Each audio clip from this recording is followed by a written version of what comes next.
하나님 아버지 감사합니다. 한 주간 우리를 주님의 손에 보호하셨다가 하나님의 성전에 예배자로 우리를 불러주심을 감사합니다.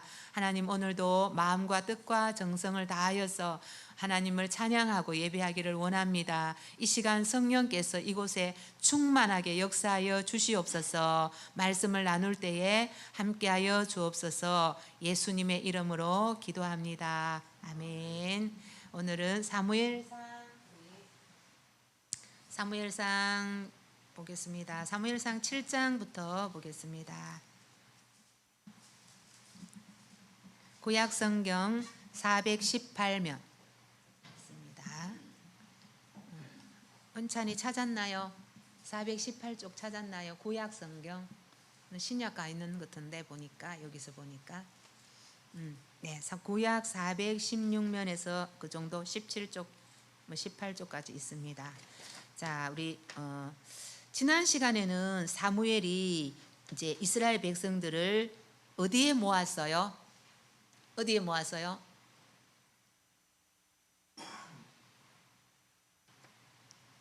아시는 분? 어디에 다 불러 모았어요? 이러시면 안 됩니다. 들 전부 다. 아이고, 어디에 모았다? 관음동에 모았을까요? 미스바에 모았습니다. 이제 기억나죠, 그죠? 미스바에 모아서 거기서 뭐 했어요? 그들 가운데 있는 바알과 아스라스를 제거하고 금식하고 회개하면서 마음을 하나님께로 돌리고 하나님만 섬기기로 이스라엘이 이제 결심을 하고 결단을 하였습니다. 우리가 이 결심하고 결단하는 게 너무나 중요합니다. 그래서 오늘도 예배 가운데 늘 결심과 결단이 있어야 됩니다. 그래서 오늘도 그랬는데, 그래서 그 7장 10절 한번 볼까요?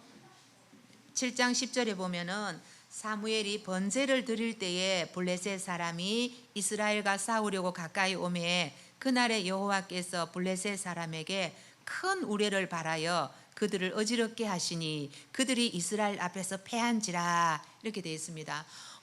사무엘이 번제를 드릴 때에 하나님께서는 전쟁을 대신해 주셨습니다. 아멘.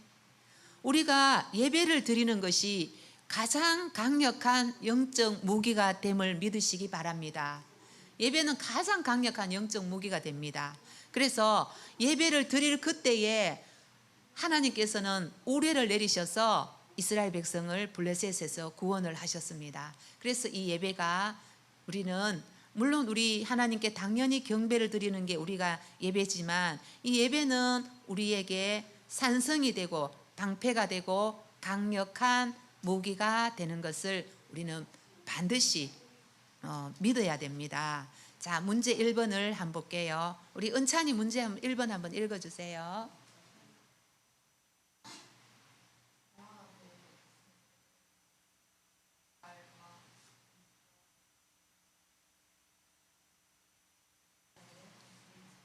네, 해마다 베델과 길갈과 미스바로 순회했다 그랬어요.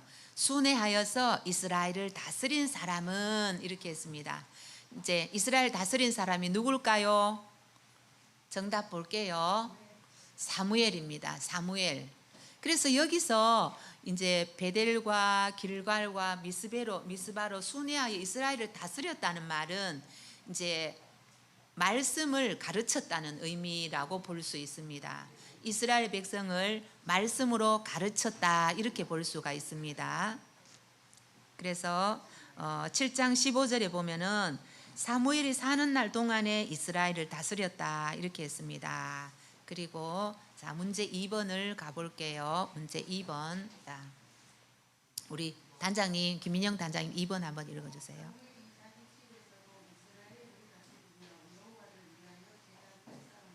네, 사무엘이 베델과 길갈 미스바뿐만이 아니라 이스라엘 전체를 다니면서 이제 순회 예배를 드렸다고 볼 수 있습니다. 그런데 자기 집에 왔어도 여호와를 위하여 제단을 쌓고 또 이렇게 말씀으로 다스렸던 곳입니다. 그것이 자기 집이 있는 곳이 어딜까요? 정답을 한번 볼게요. 라마입니다.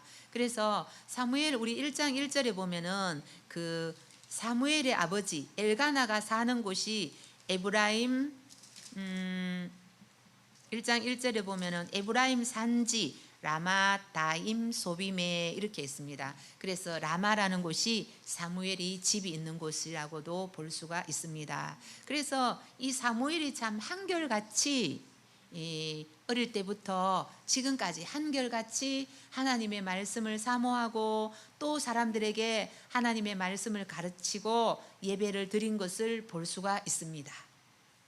그 다음에 3번 보겠습니다. 옆에 남은영 보교님 3번. 네, 사무엘도 아들이 예전에는 자식을 많이 낳았는데 자녀가 2명밖에 없었던 것 같습니다. 두 아들의 이름은 뭘까요? 정답 한번 볼게요. 요엘과 아비야입니다. 그런데 이제 이 요엘과 이 8장 2절에 보면은 장자의 이름은 요엘이요 차자의 이름은 아비야라 그들이 브엘세바에서 사사가 되니라 이렇게 했는데 이제 이 7장과 8장 사이에는 시간이 많이 흘렀는 것을 우리는 알 수가 있습니다. 8장 1절에 보니까 사무엘이 늙음에 이렇게 됐습니다. 사무엘이 나이가 많이 들었다는 것입니다. 그 늙어서 이제 출입이 조금 어려울 때에 이 두 아들이 사사가 되었다는 것을 볼 수 있습니다. 그런데 이 두 아들은 그 아버지의 행위를 따랐다고 했어요? 따르지 않았다고 했어요? 아버지 행위를 따르지 않았다고 되어 있습니다. 그래서 참 안타깝게도 아버지가 사무엘인 참 그런 하나님 앞에 살아왔는 사람인데도 그 아이들은 아버지를 따라가지 않았다는 것입니다. 그래서 지난 시간에도 말했지만 가장 어렵고 힘든 게 무슨 농사? 자식 농사. 맞아요. 정말 지금 와서 생각하면 어릴 때 좀 더 이렇게 자식들을 잘 이렇게 키울 걸 이런 생각이 됐는데 지금은 이미 막 굳어가지고 고집이 세가지고 말을 안 듣죠, 그죠? 나무가 굳어 버렸다는 거예요. 굽은 나무가 돼 버렸다는 거예요. 그래서 참 안타깝습니다, 그죠? 뭐 우리의 가슴을 쳐야 되겠죠, 그죠? 그래도 우리 가슴을 치면서 기도하다 보면 하나님께서 우리의 자녀들을 긍휼히 여기실 줄 믿습니다. 그 다음에 문제 4번 우리 신기순 부교님.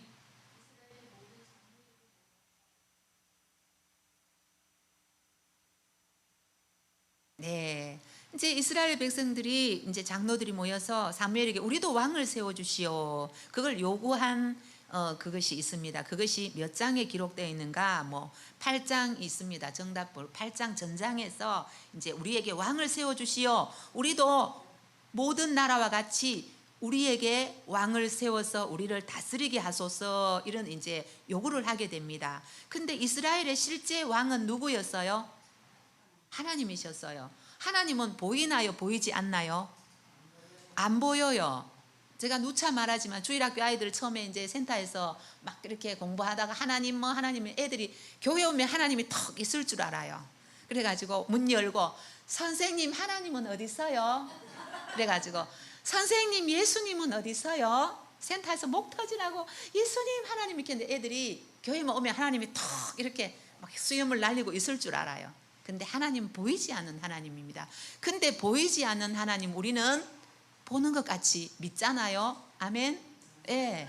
그런데 이 이스라엘 백성들도 보이지 않는 왕을 따라가는 것이 힘들었던가 봐요. 우리도 보이는 왕을 주세요. 우리를 다른 나라처럼 보이는 왕을 주세요. 이렇게 요구를 하고 있습니다. 그런데 이 이제 신명기 17장에 보면은 하나님께서는 모세에게 이미 말씀하셨어요. 가나안 땅에 너희 이스라엘 백성이 들어가거든 백성들이 왕을 요구할 것이다. 왕을 요구하면은 너희는 왕에게 어떻게 해야 될지 그것을 가르친 장면이 신명기 17장에서 나옵니다. 근데 요거는 찾지 않고 왕을 세우거든 어떻게 하라 했냐면 첫 번째, 혹시 왕이 되는 사람은 어떻게 하라? 1번에는 말을 많이 두지 말라 이렇게 했어요. 두 번째는 혹시 아는 분, 왕이 되면 어떻게 하라? 두 번째, 아내를 많이 두지 마라. 세 번째, 은금을 많이 두지 마라. 이렇게 왕이 될 자는 그렇게 세 가지를 금하라 했습니다. 그래서 왕의 제도를 그렇게 이제 이미 하나님께서는 알려주셨습니다. 어쨌든 이렇게 왕을 요구하게 되었습니다. 그 다음에 우리 성대쌤 5번 한번 읽어주세요. 네, 드디어 이제 사울이 등장합니다. 사울은 어느 지파 사람이었는가? 뭐 당연히 9장 1절에 나오죠, 그죠? 베냐민 지파였습니다. 그런데 이 베냐민 지파는 이 당시에 그 사사기 후반부에 보면은 우리 공부했는 거 기억나는가 모르겠는데 레위인의 첩 사건으로 인해서 그 이제 베냐민 지파가 나중에 11지파와 싸움이 일어나게 됩니다. 그래서 이 이제 그 베냐민 지파와 11지파의 싸움으로 베냐민 지파가 거의 멸문지화됩니다. 남자가 600명만 살아남았고 광야로 도망을 갔고 나머지 사람은 다 죽었습니다. 그래서 이 베냐민 지파가 거의 명목만 유지하고 있는 상태였습니다. 그런데 그 지파에 있는 사울을 하나님께서는 왕으로 택하신 것입니다. 가장 약한 지파에서 왕으로 택하였습니다. 그 다음에 6번 보겠습니다. 우리 가현이 멋진, 와, 가현이 왜 이렇게 멋진 거예요? 6번 좀 읽어주세요. 네, 사울의 아버지 이름은 뭘까요? 기스였습니다. 기스. 그런데 이게 이제 우리가 그 9장 1절에 보면은 베냐민 지파의 기스라 이름하는 유력한 사람이 있으니 여기 이제 그래도 그 베냐민 지파가 작지만 그 기스라는 그 집은 그 가문 중에서 유력한 지도자의 위치에 있는 집안인 것을 볼 수가 있습니다. 그 다음에 7번 보겠습니다. 우리 원로 단장님 7번 한번 읽어주세요.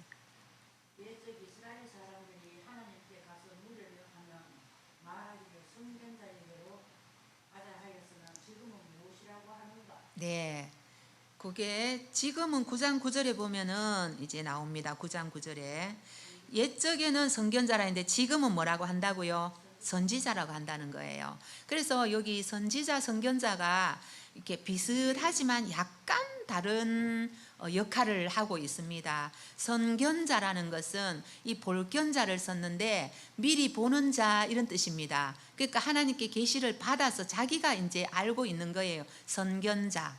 그런데 선지자는 하나님의 말씀을 받은 것을 선포하는 자가 선지자입니다. 조금 다르죠, 그죠? 선견자, 선지자. 그래서 이제 모세도 선지자라는 명칭이 있었어요. 그런데 이제 선지자라는 계속해서 우리 이사야 선지, 뭐 예레미야 다 선지자입니다. 에스겔, 다니엘 다 선지자입니다. 그런데 이렇게 선지자의 말을 쓰는 것이 이 사무엘 때부터 선지자라는 말을 이제 본격적으로 쓰기 시작했습니다. 그래서 이 선견자라는 말은 없어지고 선지자라는 말을 쓰게 되죠, 그죠? 그래서 여기서 하나 우리가 이제 우리 그 아이나비 뭔지 알죠?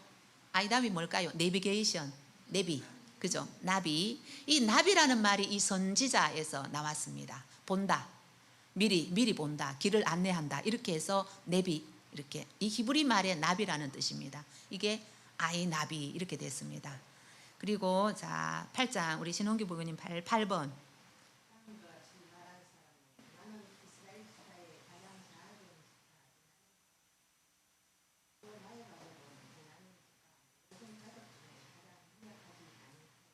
네. 이 누가 말했습니까? 사울이 말했습니다. 그죠? 참 아름다운 말이죠. 그죠? 나는 내가 가장 작은 사람이 아닙니까? 우리 가족 중에 나는 참 미약한 사람이 아닙니까? 참 이렇게 겸손이 그냥 툭툭 떨어지는 이러한 말입니다. 그죠? 이렇게 사울이 말했습니다. 자, 뒤에 9번 우리 현현정 부모님 9번 한번 읽어주세요.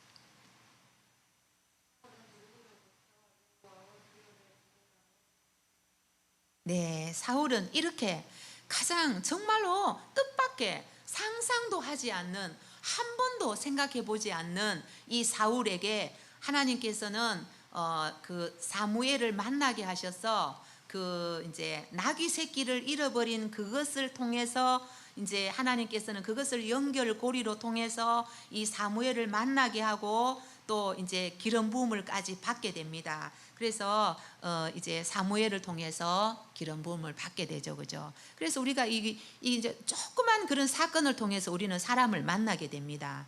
자, 그다음에 자 10번 마지막 10번 베델로 올라가는 세 사람의 모습을 설명해 보라 이렇게 했습니다. 그래서 베델로 요거 정답부터 볼게요. 한 사람은 염소 새끼 셋을 가졌고 한 사람은 숫소 새끼 다섯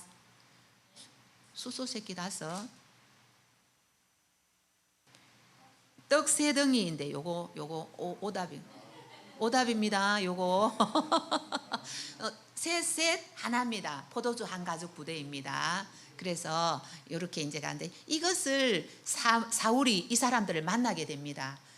길을 가다가 만나게 되는데 그래서 이 사울에게 이제 사무엘이 너는 우연하게 기름 부음을 받은 게 아니다. 이것은 하나님께서 하셨다는 것을 알려주기 위해서 이런 예언을 미리 해줍니다. 그래서 가다가 사울은 실제로 이 세 사람을 만나게 되죠, 그죠? 이렇게 해서 모든 일은 우연이 아닙니다. 우리가 하나님께 나온 것은 전혀 우연이 아니고 우리 이순자 우리 성도님 처음 이제 오신 지 얼마 안 됐지만 칠곡 영문에 온 것이 우연이 아니고 우리 또 하나님의 성전에 우리가 이렇게 함께 우리가 가족이 된 것은 절대로 우연이 아닙니다.